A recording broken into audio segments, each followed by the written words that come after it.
Memberikan makanan kepada jin tidak boleh. Lantas bagaimana makanan yang ada di acara tahlilan, maulidan dan seterusnya? Makanannya tidak haram. Yang haram kan bid'ahnya itu. Makanannya tidak haram. Maka ketika kita tidak mendatangi acara haram itu, tiba-tiba makanan itu diantar ke rumah kita, bolehkah kita makan? Bolehkah kita makan? Boleh. Untuk mengatakan boleh, halal, tidak perlu pakai dalil. Karena hukum asal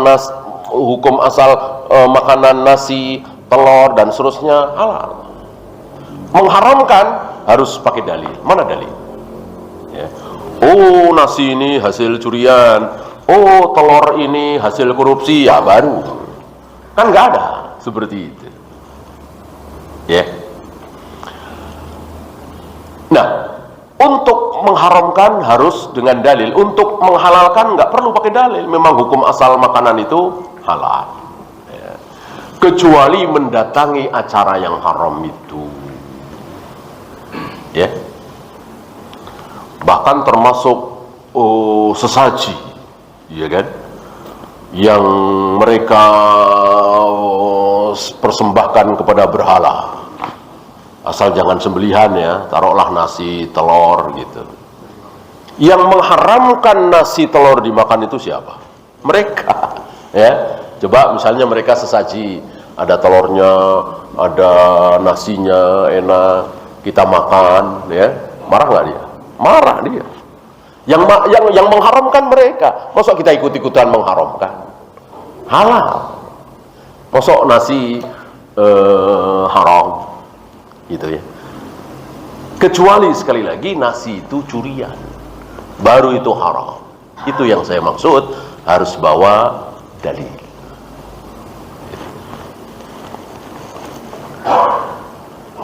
Benarkah pendapat bahwa orang yang baru meninggal jin korinnya masih di sekitar rumah dan bisa menyerupai wujudnya? Hatu burhanakum in kuntum shadiqin. Berikan dalilnya. Mana? Kalau ada dalilnya sami'na wa ata'na. Ini kan semuanya gaib. Pertama, apakah ketika semua kita mati otomatis jin korin ikut mati? Nggak ada dalil.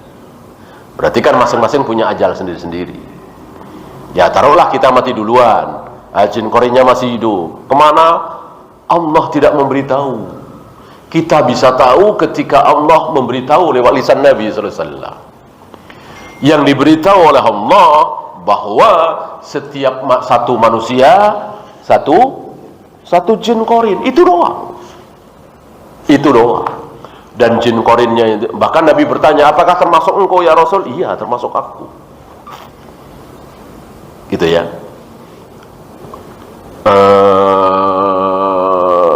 Hanya ada keterangan bahwa umumnya jin korin ini mengikuti manusianya. Maksudnya manusianya muslim, biasanya dia ikut muslim. Manusianya kafir, dia ikut kafir. Manusianya ahlu bid'ah, dia ikut ahlu bid'ah. Ya. Selebihnya kita nggak tahu. Makannya gimana? Kalau kita buang hajat, mandi gimana? Kalau kita jima dengan istri kita gimana? Nggak perlu kita pikirkan. Ya. Malah kalau kita keingetan terus, jadi nggak enak makan, nggak enak minum, nggak enak jima barangkali ya. Kalau kita keingetan, ya udah lupakan. Cukup kita mengimani bahwa satu manusia, satu jin korin, titik. Bagaimana hukum makmum yang sholat di belakang imam yang kita ketahui bersama bahwa imam itu kurang amanah dalam urusan uang? Bukan urusan kita, bukan urusan makmum, ya. Karena imam yang tidak sah, imam yang batal, apakah otomatis makmum ikut batal? Jawabnya tidak. Tidak. Ya, ambil contoh saja ketika imam kentut. Apa yang harus dilakukan? Ya diganti kan. Kalau ikut batal ya berarti batal semua. Harus diulang dari awal, enggak kan?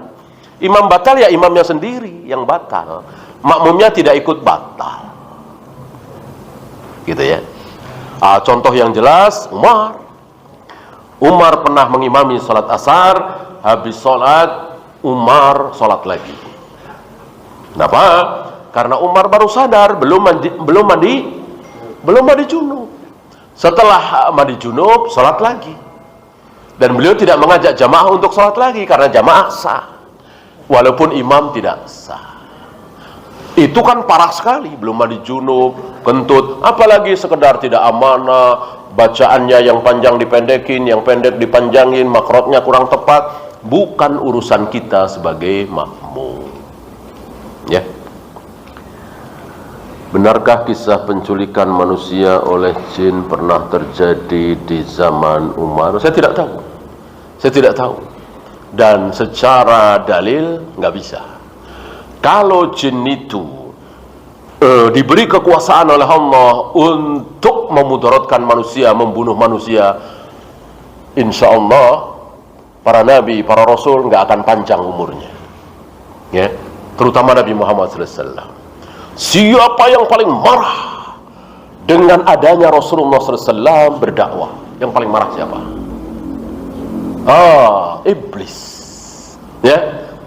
Seandainya iblis punya kekuasaan, sudah dibunuh beliau. Ya mudah sekali kalau Allah tidak melindungi, ya kan? Rasulullah tidak melihat iblis, iblis melihat Rasulullah. Ya udah, kalau Rasulullah terlalu tinggi, Imam Syafi'i lah. Ya.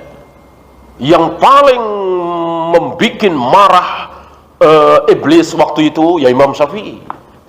Karena dengan Imam Syafi'i lah kaum muslimin bisa tahu mana yang halal, mana yang haram, mana yang hak, mana yang batil, mana yang sunnah, mana yang bid'ah, kan? Marah kan iblis. Tentu sudah dibunuh Imam Syafi'i oleh iblis. Nggak bisa, nggak sanggup, ya kan? Maka jangan takut. Ya jangankan jin yang derajatnya lebih rendah dari iblis nggak bisa. Ya, perlukah kita takut kepada iblis? Nggak perlu. Ya. Jangan keras-keras dakwah, ntar iblis marah gimana? Ntar kita dipukulin oleh iblis. Nggak ada kaidah seperti itu. Jangan takut iblis yang luar biasa, kan nggak ada jin yang lebih kuat dari iblis, nggak bisa. Ya, maka jangan takut. Dengan jin, dengan iblis jangan takut. Kalau toh mereka punya kekuatan, bisa nyantet, bunuh dari jarak jauh, telur segala macam. Itu apa istilah kita 1001 lah ya. Kalau benar itu teluh santet bisa membunuh, ya. Kenapa sampai dijajah 350 tahun? Iya kan?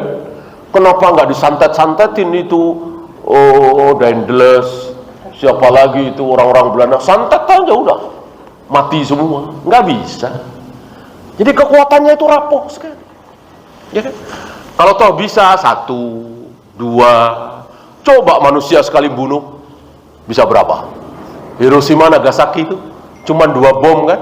Berapa ratus ribu yang mati? Itulah manusia. Jin kecil, sedikit, ya. Maka jangan takut dengan kekuatan jin, karena tidak diizinkan oleh Allah. Yang menampakkan diri saja, masuk ke jasad manusia saja diharamkan oleh Allah. Gitu ya. Setelah selesai membaca Al-Quran, disunahkan membaca doa apa selain Shadaqallahul Adzim? Justru Shadaqallahul Adzim nggak ada contoh dari Nabi SAW. Nabi dan para sahabat ratusan kali membaca Al-Quran, dan setelah selesai tidak pernah ditutup dengan Shadaqallahul Adzim. Ya, nggak ada riwayat satupun Nabi mengakhiri bacaan Al-Quran dengan kalimat Shadaqallahul Adzim. Bahwa kalimat itu bagus, ya bagus sekali. Tapi tentu kita tidak boleh lebih dari Nabi, kan? Nabi aja nggak baca apa-apa, mosok kita baca apa-apa. Dan menentukan lagi, kecuali nggak menentukan, ya, lagi bengong, lagi nunggu temen, lagi nunggu pesawat, kita baca apapun terserah, kalimat-kalimat thayyibah, tidak menentukan. Kalau ini kan menentukan. Setelah selesai baca Al-Quran, baca ini, nggak boleh. Maniqtada faqad syara'a. Barang siapa yang menentukan apa yang tidak ditentukan oleh Allah dan Rasulnya, berarti dia telah membikin syariat sendiri. Kan haram membikin syariat sendiri. Wallahu a'lam. Habis? Ya. Assalamualaikum warahmatullahi wabarakatuh. Assalamualaikum warahmatullahi wabarakatuh. Ada satu saya ada dalam juga, ketika kita mau tidur itu dianjurkan untuk memukul ya dengan ucapan Bismillah di tempat tidur kita ya. Apakah hadisnya sahih? Yang kedua,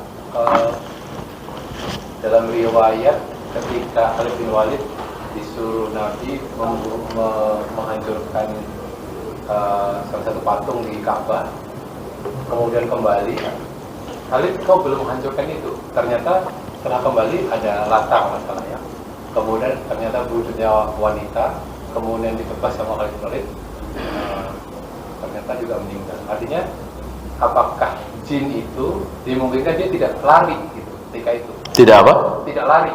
Tidak lari. Ya, kenapa didatangi Khalid bin Walid kok diem saja gitu kan? Itu aja kan.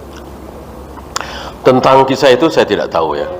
Adapun jin-jin itu bandel ya banyak sekali. Sangat banyak sekali. Ya kita lihat saja. Oh, sudah dibacakan Al-Fatihah berkali-kali, itu enggak sembuh, masih kesurupan. Kan banyak sekali. Ya. Dengan demikian kita tidak boleh putus asa, ya. Kalau begitu udahlah, nggak usah dibacain, jangan. Terus bacakan, terus bacaan, kita harus yakin. Di samping kita jangan sombong. Abu Sa'id Al-Khudri sekali baca Al-Fatihah, bahkan sebelum ghairil maghdubi alaihim waladdallin, udah sembuh kepala suku itu. Antum masih ingat kan? Itu Abu Sa'id Al-Khudri. Keimanan kita, keilmuan kita, ketakwaan kita nggak ada apa-apanya dengan Abu Sa'id Al-Khudri. Oleh karena itu, kalau beliau sekali baca langsung sembuh, ya mungkin kita 10 kali, mungkin kita 20 kali, mungkin puluhan kali. Begitu kira-kira. Jadi jangan merasa diri kita hebat. Terus gitu sambil mohon pertolongan kepada Allah. Artinya kita tidak boleh ragu. Asal kita mengikuti sunnah Nabi sallallahu alaihi wasallam. Kemudian satu lagi apa tadi? Yang waktu mau tidur, Ustaz. Oh iya, bukan memukul ya, tapi mengibas gitu. Kalau ada sapu ya pakai sapu. Ya, sambil berta'awud.